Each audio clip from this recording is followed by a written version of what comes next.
AB 2552, nas pessoas do eminente ministro Zanin, da ministra Carmen Lúcia, eu saúdo a todos os presentes com a paz do nosso Senhor e Salvador Jesus Cristo. Senhor presidente, eu começo trazendo para essa corte duas premissas. A primeira é que Felipe Martins, ele não ia ao Palácio da Alvorada. Felipe Martins trabalhava no Palácio da Alvorada. Todos sabemos que ele era assessor internacional do presidente da República, trabalhando no Palácio do Planalto, mas que a partir de 30 de outubro de 2022, o presidente passou a despachar no Palácio da Alvorada, e lá era o local de trabalho de Felipe Martins. Portanto, as suas idas ao Palácio da Alvorada não podem causar perplexidade para absolutamente ninguém. A segunda premissa é com relação aos documentos juntados pela douta Procuradoria da República. Um referente ao que foi encontrado na casa do ministro Onyx Torres, que o senhor advogado já bem esclareceu aqui, que era um documento público de muito antes das eleições, ministra Carmen, e que lá tem 3 digitais, do próprio Onyx Torres, do policial federal e do seu advogado. Então, Felipe Martins não tem qualquer relação com aquele documento. O segundo é o documento encontrado com o tenente-coronel Mauro Cid, encaminhado dele para outro telefone dele mesmo, onde ele coloca 3 datas, telefone, 3 datas importantes, utilizada pela Procuradoria da República. O colega falou de 5 datas, mas aqui na denúncia o que tem de relevante são 3 datas. Dia 6, dia 18 de novembro, dia 6 de dezembro e dia 7 de dezembro. E nessa reunião do 7 de dezembro é a reunião que aparece o nosso herói da vez, que é o senhor general Freire Gomes.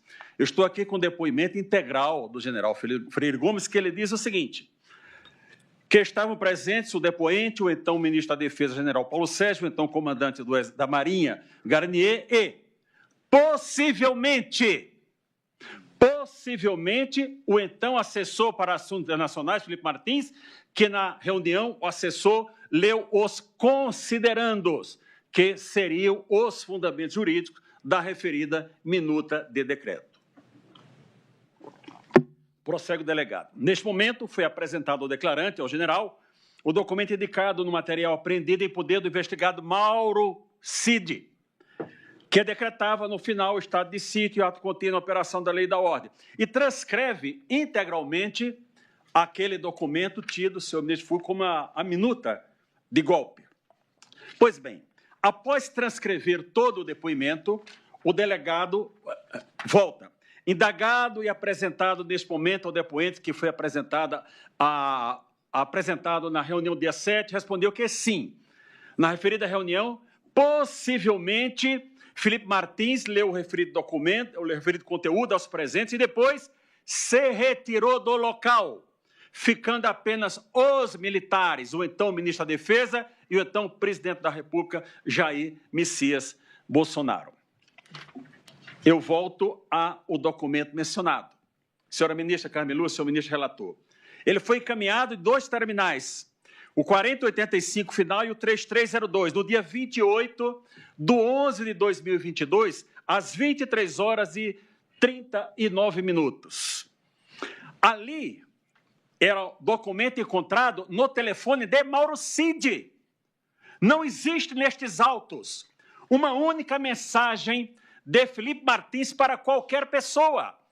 Vossa Excelência poderá, a acusação poderá recomendar, não, a Polícia Federal não foi capaz de quebrar o sigilo do telefone do Felipe. Ok, mas Mauro Cid entregou, senhor ministro relator, os seus 2 celulares, todos os seus documentos, e ali não tem uma única mensagem de Mauro Cid para Felipe Martins ou de Felipe Martins para Mauro Cid. Não tem WhatsApp, não tem e-mail, não tem absolutamente nada. Mauro Cid foi ouvido 9 vezes, que está nos autos, foi citado pelo ministro Fux, mas foram 11. Mas também neste Supremo Tribunal Federal foi ouvido 3 vezes. 2 vezes pelos juízes instrutores e uma pelo próprio eminente relator. Mas ninguém teve a curiosidade de perguntar para o Mauro Cid, como você tem essa informação, esses considerandos ditos pelo general Freire Gomes e seu telefone? De onde você retirou esses considerandos? Prossegue o delegado, agora já num depoimento de 28 de agosto de 2023, o delegado diz o seguinte: Coronel Morcide, só para a gente retomar um pouco, possível golpe de Estado. Algum elemento material? Ele responde não. Em relação ao Felipe Martins, para corroborar, o senhor tem prova do que apresenta para corroborar as informações? Tem algum elemento? Não. Especialmente em relação ao Felipe Martins, esse jurista? Não. O delegado, ok, tá. É essa que é a situação. Veja, Vossa Excelências, que o Felipe Martins estava incluído num núcleo chamado jurídico, que tinha lá o padre José Eduardo e o advogado Amaury Saad. E eles não foram denunciados, detalhe. Felipe Martins não é advogado. Felipe Martins é formado em relações internacionais e era do núcleo jurídico, mas os outros não foram denunciados e ele foi denunciado. Prosseguindo, não há justa causa para o recebimento dessa denúncia. É comprovado que Felipe Martins, no dia 7, senhor relator, estava em Ponta Grossa, embora a Polícia Federal tenha dito que ele estava nos Estados Unidos. Vai ser provado, eu não vou me deter com relação a isso. Mas voltemos, então, à reunião do dia 7. O general disse que ele leu e foi embora. Ok. Imaginemos que o presidente tivesse tratado das suas atribuições do artigo 84, do artigo 136, 137, 142 da Constituição, e tivesse resolvido que iria apresentar ao Congresso Nacional uma proposta de estado de sítio. Obrigatoriamente, ele teria que ouvir o Conselho da República e o Conselho de Defesa Nacional, sendo que desses órgãos está elencado no artigo 89, artigo 91 da Constituição, as pessoas que integram esses dois órgãos. E, obrigatoriamente, eu cito três: o vice-presidente da República, general Mourão, o presidente da Câmara, deputado Arthur Lira, e o presidente do Senado, o senador Rodrigo Pacheco. Ele convocou em algum momento essas pessoas para essa reunião, para dizer, olha, desta reunião vamos encaminhar ao Congresso Nacional? Não, não aconteceu isso. E eu trago um fato histórico para os senhores, eu tenho um documento, mas não vou apresentar. Em 4 de outubro de 1963, o presidente João Goulart encaminhou uma mensagem ao Congresso Nacional pedindo estado de sítio. Nas conversas, o Congresso disse não. Ele retirou no dia 7. O presidente João Goulart foi acusado algum momento de tentativa de golpe? Não, não foi.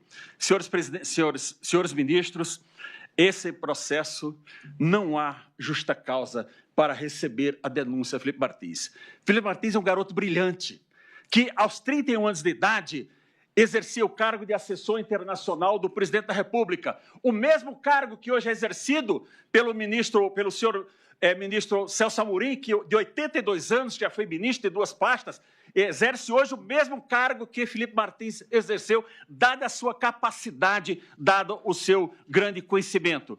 Eu quero, para finalizando, senhor presidente, deixar minhas homenagens aqui a todos os acusados, especialmente ao presidente Bolsonaro, a quem eu oro por sua saúde, ao general Braga Neto e ao doutor Anderson Torres. Em caso de recebimento da denúncia, eu rogo a Vossa Excelência que essas cautelares sejam afastadas. Não há necessidade. Felipe Martins ele não pode trabalhar e anda com a tornozeleira eletrônica por um fato que ele não cometeu, uma prisão que ele foi colocado sem que ele tivesse dado qualquer causa, um fato que não é verdadeiro. Então, não tem razão dele estar com essas medidas cautelares. Digo mais a Vossa Excelências que as guerras não importam como elas começam, senhor Procurador-Geral da República. Mas existe um momento que a guerra tem que parar. Melhor que seja num processo de paz, porque se não houver um processo de paz, teremos vencidos e vencedores e ninguém é vencido nem vencedor. Eu peço o afastamento das cautelares, caso seja recebida essa denúncia. E para finalizar, senhor presidente, estou dentro do tempo ainda, mas se passar um tiquinho, eu peço a tolerância a Vossa Excelência, não é? Mas para finalizar, nós tivemos nesse fim de semana, ministra Carmen, a celebração da Páscoa. O apóstolo Paulo, quando escreveu a Timóteo, ele disse, olha, Timóteo, na minha primeira defesa, ninguém me deu ouvidos. Mas Felipe Martins aguarda que esse tribunal, hoje, dê ouvidos à sua defesa e que aquele processo de crucificação que Jesus sofreu, Felipe Martins está sofrendo desde 8 de fevereiro de 2024, mas ele tem que acabar hoje. Vossa Excelência tem o poder para fazer isso. Eu peço, senhores ministros, a rejeição da denúncia. Felipe Martins só está nesse processo por um único fato de ser o assessor internacional de do presidente Bolsonaro. Não tem qualquer relação. Imagine se ele tivesse feito a leitura desse documento, qual seria o problema? Eu poderia tratar aqui de outros artigos, mas consegui ficar dentro do tempo e agradeço a tolerância de Vossa Excelência, senhor ministro, nos 30 segundos que eu passei.